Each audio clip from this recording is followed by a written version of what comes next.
Cunha to United. Here we go. Season over, and we've got our we've started off seriously. 62 million to be paid, and it's in installments by the end of 2025. I mean 2027, and that's a smart way because honestly, we're on the red lines of the PSR, and we need to we need to actually do our dealings like in a smart way. We need to do our transfers in a smart way, the way we pay the fees to other teams. So doing it installment helps with the PSR rulings or whatever it is. Half the time I don't even know what it is, but what the PSR rulings are. But what I've read online is that it's because of PSR reasons, so we don't get in trouble. And 62 million, it's a lot, but it's not 100 mil. It really isn't 100 mil. And the contract is until 2030 with an option of 1 year. And yeah, the fact that we don't have Champions League, with that Champions League money and the attraction for players, but mainly the Champions League money, we don't have we don't even have European football, so we don't even have the extra week, the extra games to make money. So like making money off the ticket sales, making money off the concession stands for like drinks, alcohol, astaghfirullah. But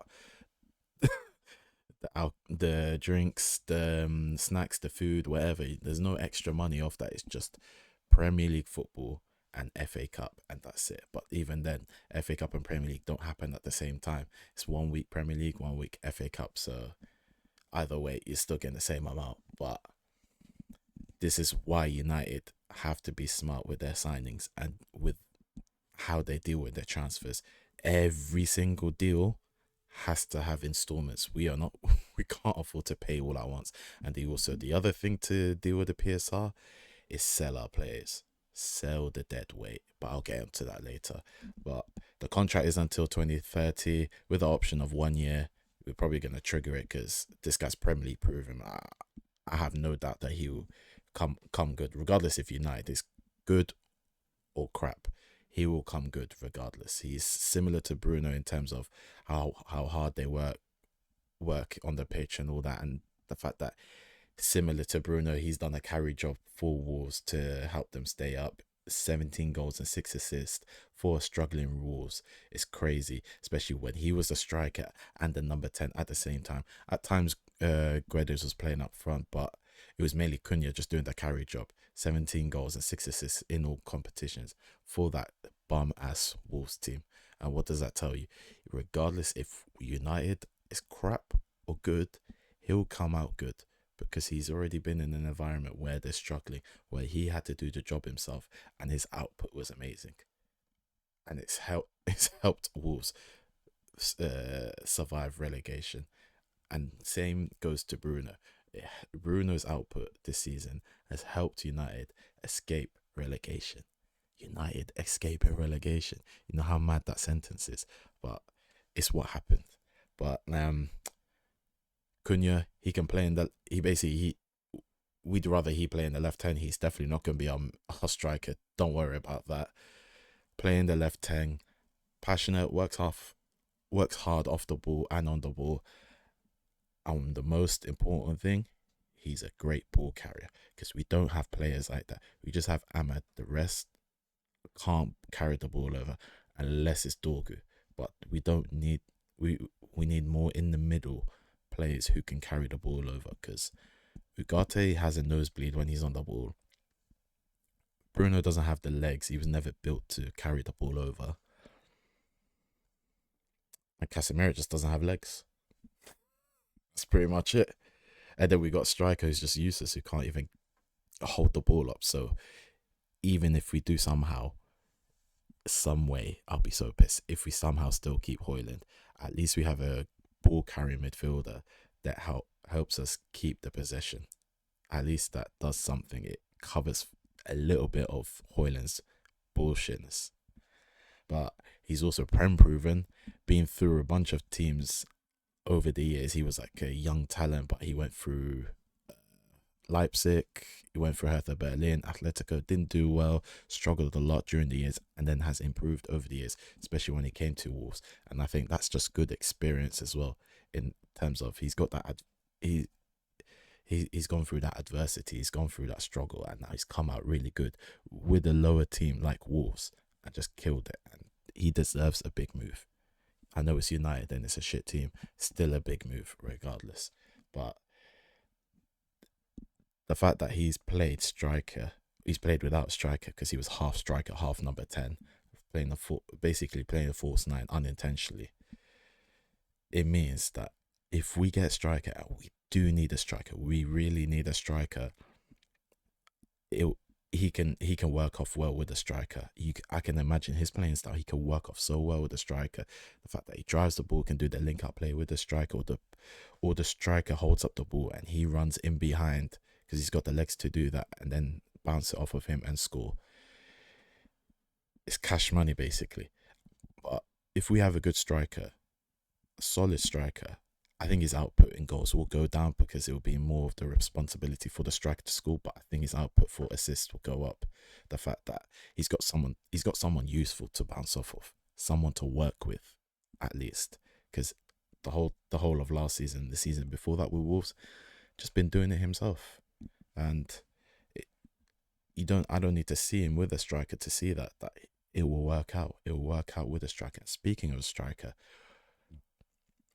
I think we have to accept that we're gonna get the lap. I think we need to stop acting like we're this big ass club that we're above everyone. We're seven. We're not United in 2010. We're not United in 20 in the 2000s or the early 2010s. We are United in 2025. We are United who bottled the Europa League against Tottenham Hotspur, worst European final ever. We are United who finished 17th place, lost out on Champions League, lost out on big money, lost out on the Champions League attraction, so we can't even attract big players like that. We have to firm it. We have to act like who we are. We are a 17th place team trying to get into 5th and 4th. And the only way we could do that is get someone like Delap, who's 30 million release clause, and trigger it. And then sign Jonathan David on a free. Get both of them. At least we got double output. And realistically, regardless if we get Delap or Osimhen or whoever, still get Jonathan David. We need two strikers. And you know what? Slap a release clause on Jonathan David when he comes in. At least then, if Delap comes off good and we keep him as our permanent striker, we can ship off Jonathan David and get pure profit. Pure profit. This is what I mean by smart play. Smart play. PSR is looming on our heads. This is where we can get profit, get money, also get the affordable players that are good. And honestly speaking, I don't know why people are having so much doubts with Delap. Delap's in a crap team, Ipswich, relegation battle, Ipswich. I think he scored 13 goals for them in all comps. Bags of talent, aggressive, tall, strong, plays like he's got bags of experience. The fact that he's a shithouse, he can hold up the ball, he's aggressive, and he's ambitious. He wants it so bad. In every match, he wants it so bad, and that's a player that I want. I don't want a moping Hoyland who's a human trampoline that the ball keeps just bouncing off his leg. And then he goes off and he's on social media after he scores that one goal. I don't want social media merchants. I want real footballers. I want real men. This is what he is. Real men. And then get the Jonathan David. He's been doing well in Lille. And in the French league, there's a good Premier League teams have had a good record with French league players coming over to the Premier League, especially with Arsenal and the Wenger days. Their league, yeah, we call it the Farmers League, but their league is aggressive. Their league is got a lot of physicality, similar to the Premier League, just not as much talent as there is compared to the Premier League, but still, they fit in the Premier League just as much as we do, and we need to be really creative. I can't deal with this. Really, really can't deal with this. We have, at the same time, get players like these under the radar players. The scouts have to be working hard. They have to work like slaves today.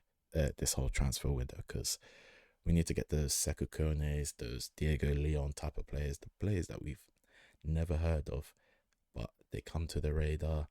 We hear about them. We see comp videos. We see videos about them, and they're actually really good.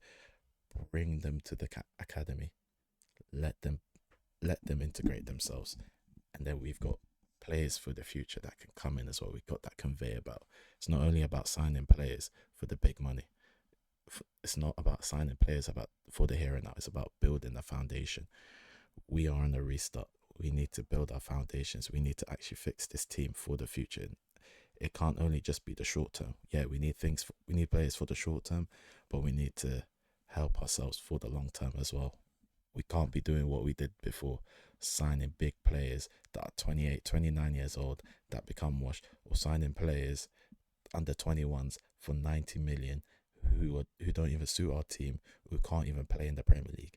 And I'm talking about Anthony, and I'm talking about Jadon Sancho. Oh, don't get me started on Jadon Sancho. I don't know what we're gonna do with him.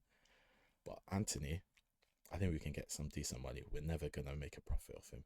Whoever says we're gonna get 50 million, they're lying to themselves. 30, 35, best case 40 million. And I'm praying he wins the Conference League. Chelsea, you got your Champions League spot. Forget about that trophy. Just give it to Betis. Let them win it. I need Anthony's value to go up. But yeah, this team, they just need to be smart. And Ineos, 7 to 8 signings. I'm not happy with you guys. I'll be satisfied once you get 7 to 8 signings, replace the goalkeeper, replace the striker especially. Rest of the 5 signings, go ahead. We're going for I heard we're in talks with Mbromo. That's another good player, but get the striker. I need the striker. I need the goalkeeper replaced as well. No more another. No more Twiglet arm by India who can't save anything. Please be active in this transfer window. It's your first transfer window in yours. I can't deal with it. I'm gonna lose my mind if we don't get the signings we want. Like, subscribe, and peace.